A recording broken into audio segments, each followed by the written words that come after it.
Olá pessoal, tudo bem? Bom dia, boa tarde, boa noite, boa madrugada. Não sei que horário que você está aí olhando essa aula ou assistindo. Nós vamos aqui, gente, para o caderno 35 e a aula aqui é a aula 37, tá? Então, aula 37, caderno 35, tá bom?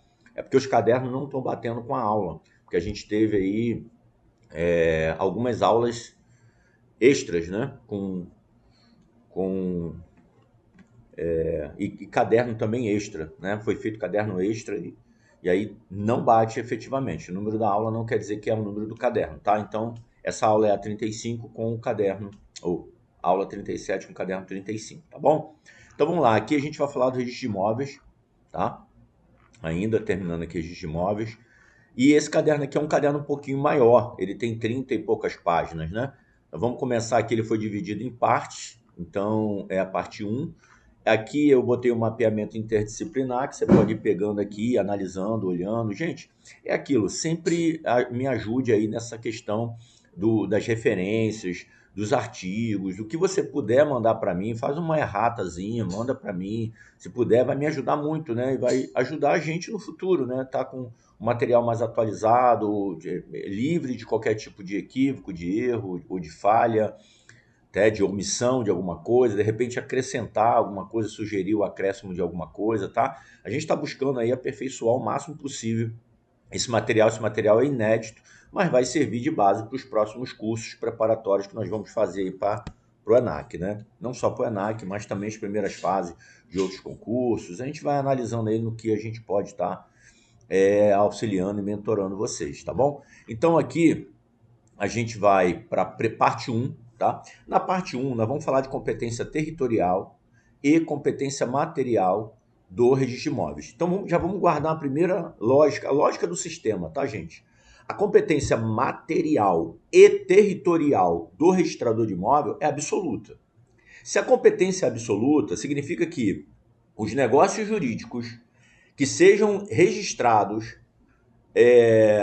fora da competência territorial ou material do registrador são nulos. Então serão atos nulos. Então, se a competência é material e territorial, elas são absolutas, é a nulidade absoluta também de qualquer ato que seja praticado que viole competência material e viole competência territorial, ok? Então vamos analisando aqui cada passo e tem novidade aqui, tá? Novidade agora recente, no finalzinho de 2024, que muda algumas coisas. E eu vou alertar aqui vocês, tá? Então vamos lá. A competência material é definida pelo conjunto de atos que o registrador de imóveis está autorizado. Então, material, matéria. O que ele pode decidir em termos de matéria? O que ele pode praticar em termos de matéria? A matéria tem que ser atrelada à atividade dele, à delegação que ele tem. Ela não pode ser estranha. Então, por exemplo, um registrador de imóveis não pode fazer registro de nascimento, tá? Por quê? Porque a competência material, essa matéria, registro de nascimento, é estranha à atividade do registrador de imóveis, ok? Registrador de imóveis não vai fazer registro de nascimento, não vai fazer registro de óbito, não vai fazer registro de casamento. Mas a certidão de óbito vai ter ingresso no registro de imóveis? Então, a certidão de óbito não tem ingresso no registro de imóveis, professor? Tem. Tem, mas não para registro. Ela vai entrar como informação, averbação, para mudança de qualificação subjetiva daquela pessoa que está numa matrícula. Por quê? Porque essa informação ela é relevante e altera, inclusive, por isso que é a averbação, ela altera a informação que já está presente na matrícula do imóvel. Perceba? Então, atos praticados, e é isso que você tem que entender, atos praticados em diversas especialidades, cada especialidade vai ter a sua competência material, que não pode ser violada e não pode ser praticada por outro notário ou registrador. Cada registrador tem a sua competência material, então você tem que guardar qual é a matéria que ele é competente. E aí você vai perceber que atos materialmente competentes por outra especialidade, esse ato praticado lá, ele pode, de alguma forma, ingressar em outra atividade com um título extraído do ato praticado lá, pode ingressar em outra atividade com caráter informativo e modificativo de informação no outro assento. Por quê? Porque o que nós vamos perceber é que há um entrosamento e um entrelaçamento constante das especialidades. Então, as escrituras públicas são feitas pelo tabelião de notas. Ele é o competente. Mas essas escrituras públicas vai ter ingresso onde? Pode ter ingresso nos registros. Nos registros, professor? Sim, nos registros. Pode ter ingresso no RCPN, pode ter ingresso no RI, pode ter ingresso no RTDPJ, percebeu? Mas é praticado aqui no notas. É só ele que pode praticar. E vocês vão ver que tem atos em que o legislador, o Estado, quer dar a máxima segurança, desjudicializando muitas vezes, tirando o judiciário e trazendo para o extrajudicial e quer dar a máxima segurança, que ele, na verdade, coloca conjugado esses atos. Então, atos de reconhecimento de propriedade através da uso capião, ela necessita da conjugação obrigatória de dois titulares de fé pública. Um que vai fazer todo o procedimento registral até o reconhecimento da propriedade, do domínio da propriedade, e o outro que vai, através de título e da instrumentalização da sua competência material, da fé pública, a ata notarial que vai instrumentalizar o processo para o reconhecimento da uso capião, da adjudicação compulsória, extrajudicial. Perceba? Então, o tabelião, com a fé pública dele, a fé pública, ele vai emitir um título, que é a ata notarial, e essa ata notarial vai fazer o quê? Vai fazer o reconhecimento de requisitos legais para a prática ou para o procedimento, a prática final, né, do reconhecimento da uso capião ou da adjudicação compulsória, mas para instruir todo o procedimento. E o quanto mais informação a ata trouxer, menos requisitos ou exigências haverá necessidade do registrador fazer. Perceba que há uma complementação de informação aqui, tá? E que traz o quê? Segurança jurídica, tanto para credores como para devedores e para o Estado Democrático de Direito.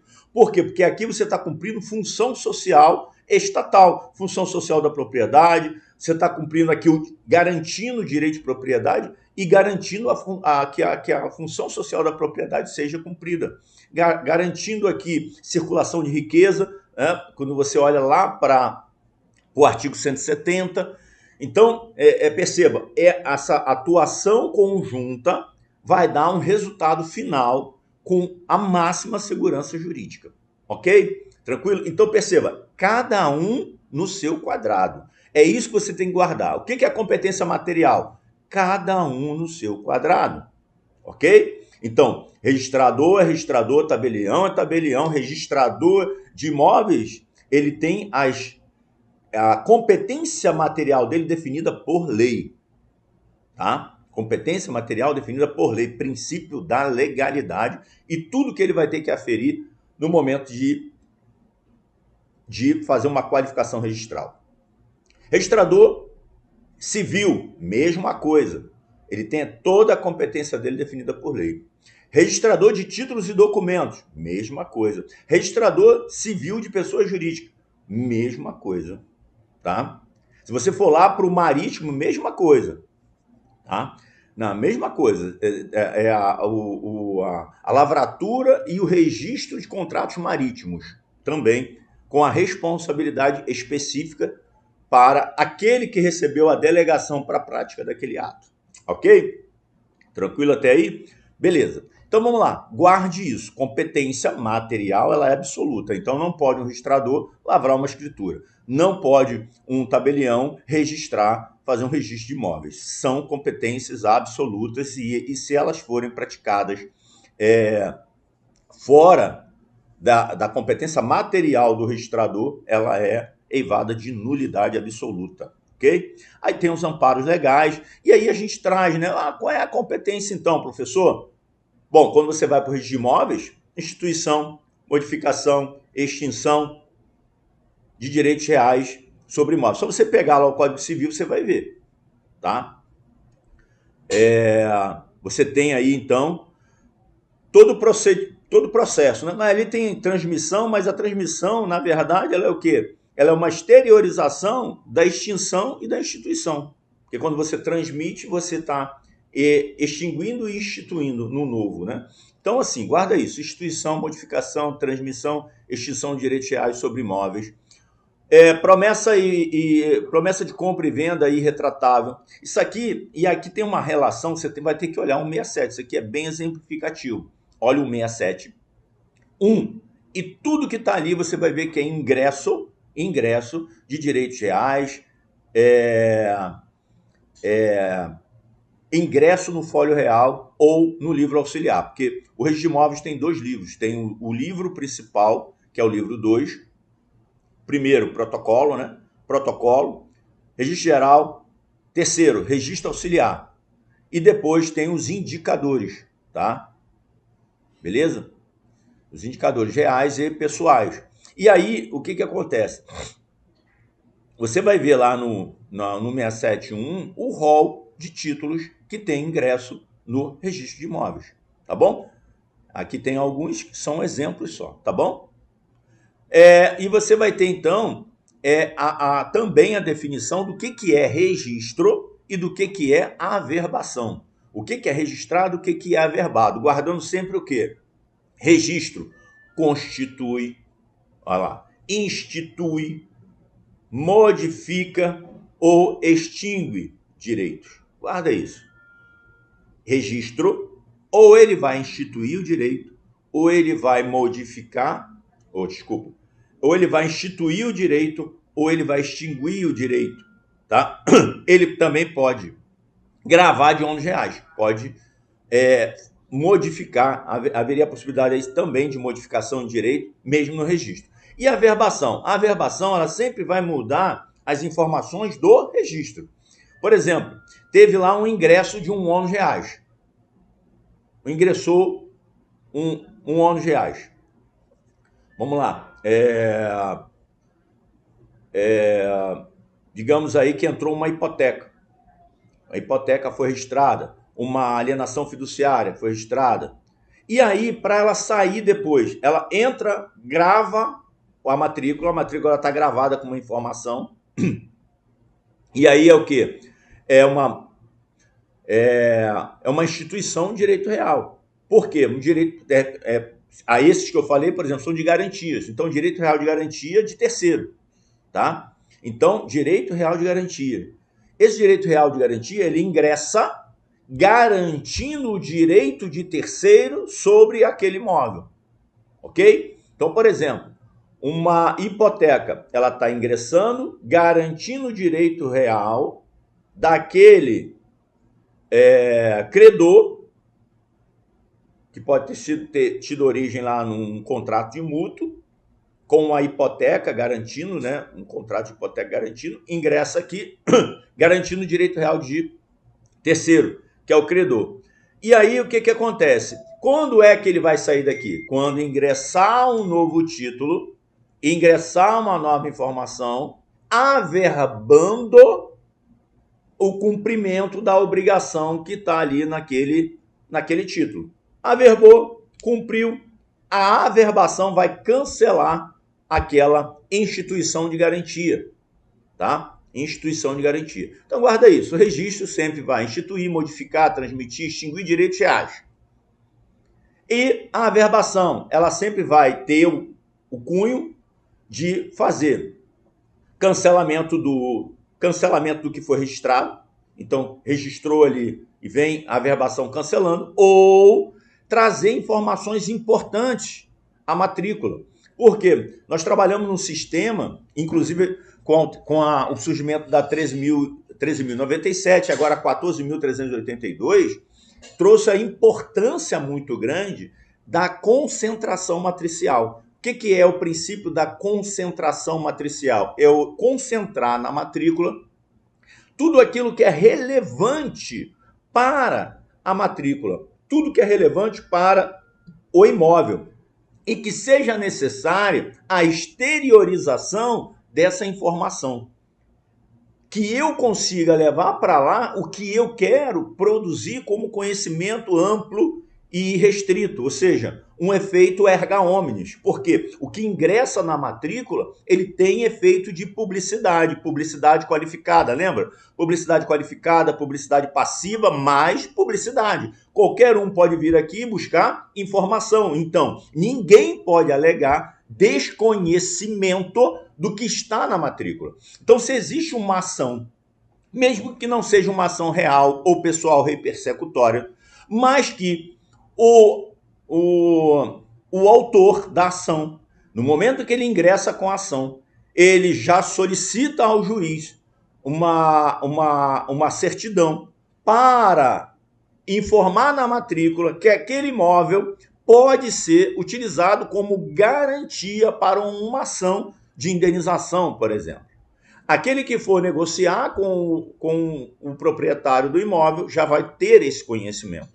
Aquele que pretender negociar tem esse conhecimento. Ele não pode alegar no futuro boa-fé, desconhecimento de uma ação que poderia afetar uma ação indenizatória de um possível credor que poderia afetar a matrícula. E olha que eu não estou falando não estou falando aqui nem da ação, não estou falando nem da averbação premonitória, não estou falando nem de uma ação de execução direta, mas estou falando de uma ação de conhecimento em que há uma possível possibilidade de afetar aquele imóvel ali e o juiz autoriza, então, a inserção dessa informação lá com base na 13.097. Então, perceba, isso aí é uma forma de averbação. Existem outras que vão mudar o quê? Fazer mudanças subjetivas objetivas. Lembra que eu dei logo no exemplo aqui o registro a certidão de óbito?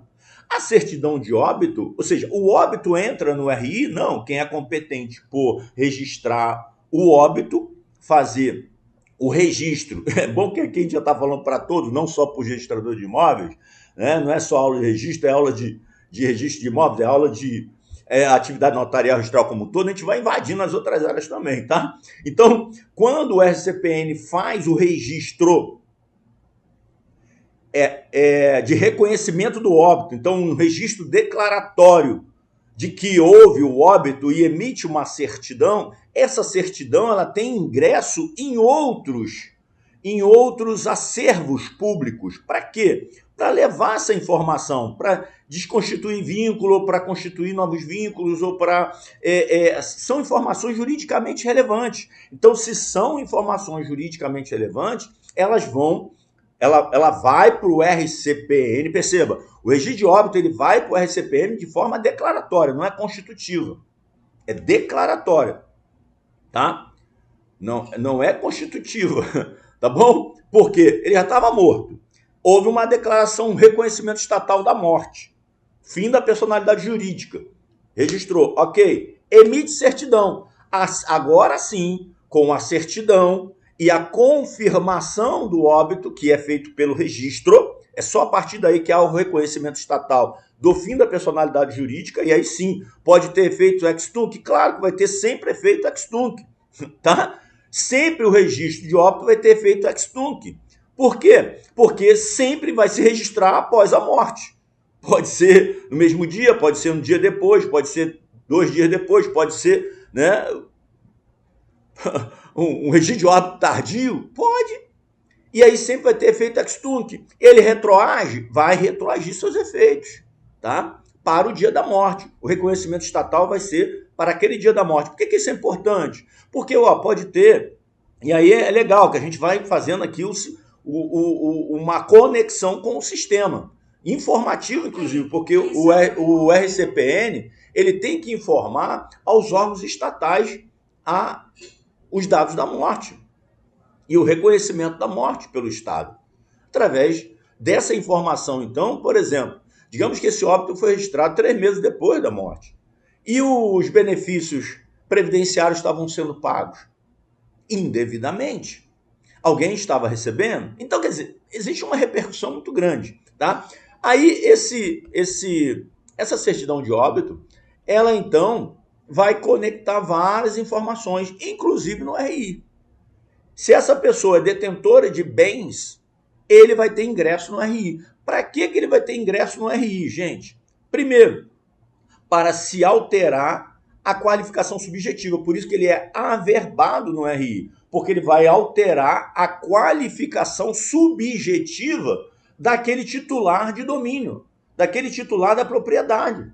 Porque se há um encerramento da personalidade jurídica dele, aquele imóvel automaticamente já foi transferido pelo princípio de Saizine. Aquele imóvel já não pertence mais àquele morto, até porque ele está morto, não pertence mais a ele. Na verdade, faz parte de um conglomerado de bens que deve ser reunido, chamado de espólio, e ser distribuído para os herdeiros. Então ali vai se buscar definir quem são as pessoas que vão herdar aquele imóvel, porque aquele imóvel já não é mais do morto. Ele não pertence, porque a transferência foi feita no momento da morte, no momento que ele morreu, houve a transferência dos bens. Então perceba, inclusive, essas informações que vão entrar no RI depois, de mudança de propriedade, é bem interessante, né? Quando você traz um título para registrar, só registra quem é dono, mas só registra quem é dono quando a gente está falando de relação intervivos. Se a relação aqui aconteceu causa-mortes, a propriedade já foi transferida. Então, o que você tem que fazer no folho real? Tem que fazer no folho real uma correção, uma atualização da informação do atual proprietário, daquele que passou a ser proprietário após a morte. Então, perceba, vai ser um registro, não vai ter caráter constitutivo, vai ter caráter declaratório, ok? Vai ter caráter declaratório. Mas primeiro tem que entrar o quê? Tem que entrar a certidão de óbito. E é uma verbação aí, gente, obrigatória. Não é aquela verbação facultativa, porque a gente ainda tem no registro de imóveis averbações facultativas e obrigatórias. Por exemplo, aquela que eu falei da ação judicial, premonitória, né? Ela é facultativa. Se o credor quiser proteger o seu crédito, ele vai ter que tomar essas medidas. Caso ele não faça, ele não vai ter proteção. Agora, o registrador de imóveis, ele não vai praticar nenhum outro ato de disposição do imóvel se não ingressar antes o quê? A certidão de óbito. Atualizar, melhor porque não tinha nada errado, atualizar a informação de que o proprietário que está na matrícula não tem mais personalidade jurídica, não é mais proprietário e a propriedade transferiu-se para outra pessoa. E aí o registrador vai ficar esperando um outro título, que é o formal de partilha, ou a escritura de adjudicação, ou uma adjudicação, né, judicial imobiliária, para declarar na matrícula, porque é o ato declaratório, declarar na matrícula, quem é o novo proprietário. E a partir daí, então, esse imóvel, depois de registrado, ele vai ter o quê? A disponibilidade. A partir daí, ele vai passar a ter a disponibilidade jurídica. Por quê? Porque até então, ingressa com a certidão de óbito, ok, ingressou com a certidão de óbito. Opa, quem é o dono? Faleceu. Mas quem é o dono novo? Quem é o atual? Já existe, mas essa informação ainda não está no folho. Ela tem que ser atualizada. E esse imóvel só vai ter disponibilidade a partir do momento que ingressar esse novo título, declarando, e aí sim o registrador vai declarar, vai dar publicidade erga omnes para quem é o atual proprietário. Veja que é um registro declaratório, não constitutivo, e é no registro de imóvel. Guarda isso. Porque se vier uma pergunta, todo título registrado na matrícula do imóvel, ele é constitutivo. Por quê? Porque os direitos reais só se adquirem através do registro. Intervivos, tá? Causa morte, não. Então, cuidado. Então, você tem que ficar de olho nessas pegadinhas na prova. Legal? Gente, eu vou avançar, porque a gente já está aqui. Se deixar, a gente vai falando, né? 24 minutos já foram. Mas, assim, eu quero que você faça essas conexões, porque isso é importante. É a questão da maturidade que você tem que levar para a tua prova, de conectar as especialidades e o direito civil com a atividade notarial registrada. Beleza? Então, aqui vocês vão ver que existem as averbações, tá? Então, a competência territorial é definida pela circunscrição imobiliária. Então, assim, qual é a a competência material a gente viu, agora qual é a competência territorial do registrador de imóveis? É aquilo que tiver definido na organização judiciária do Estado.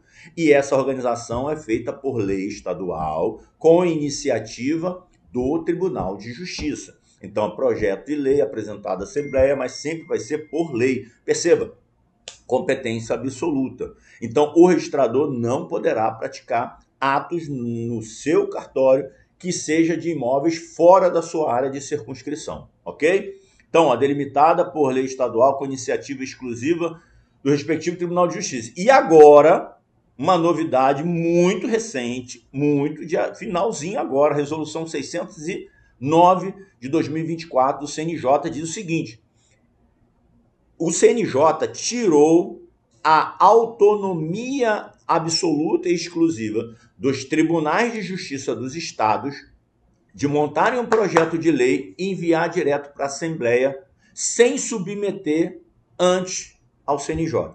Então, os tribunais sempre fizeram isso. Tem que alterar a delimitação, tem que criar serventia. Tudo agora, o CNJ decidiu, tudo agora. Por quê, gente? O que acontece? Já havia esse controle, a própria resolução fala isso, já havia esse controle para reestruturação judicial nos estados. Então, o tribunal quer fazer aí uma alteração, criar uma nova estrutura, mexer em alguma coisa e tal, papapá. Ele sempre teve que se submeter esses projetos de lei ao CNJ. Isso acontecia na estrutura judicial, mas na extrajudicial não. E aí a resolução fala isso, né? A resolução fala que, considerando que na judicial já é feita e que o judiciário ele detém essa outorga, fiscalização sobre a atividade notarial registral também, então os tribunais também têm que seguir o mesmo procedimento. Quando quiser alterar qualquer coisa relacionada à atividade extrajudicial, tem que submeter a um parecer de mérito do CNJ. Quero criar outra serventia numa comarca, submeter ao CNJ. Missão de mérito, fazer um estudo e enviar para o CNJ, antes de apresentar o projeto de lei à Assembleia. Eu quero reestruturar a área de competência de um RI e passar para outro. Criar um novo RI e aí vou delimitar qual é as... O que o CNJ está fazendo, na verdade? Ele tá meio que buscando essa uniformização e aumentando a transparência, a uniformidade, evitando procedimentos arbitrários pelos tribunais de justiça nos estados, tá? E também evitando desvio de finalidade. Tá? Desvio de finalidade, de repente, para beneficiar A ou B ou C. Não quer dizer que isso aconteça efetivamente, mas o CNJ está se prevenindo nesse sentido. E dizendo o seguinte, não, traz para cá, nós vamos analisar, fazer análise de mérito. Por que está se constituindo uma nova serventia numa comarca onde tem lá uma serventia prestando serviço de forma adequada e tudo mais? Qual é a justificativa? Tá? Qual é a justificativa?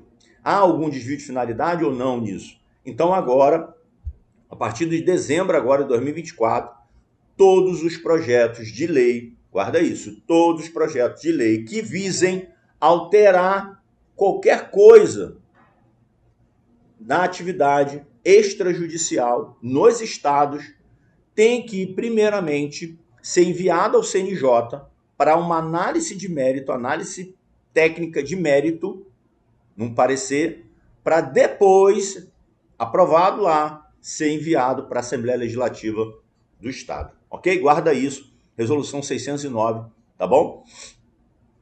E isso vai bem ao encontro do que de como vem se posicionando o CNJ.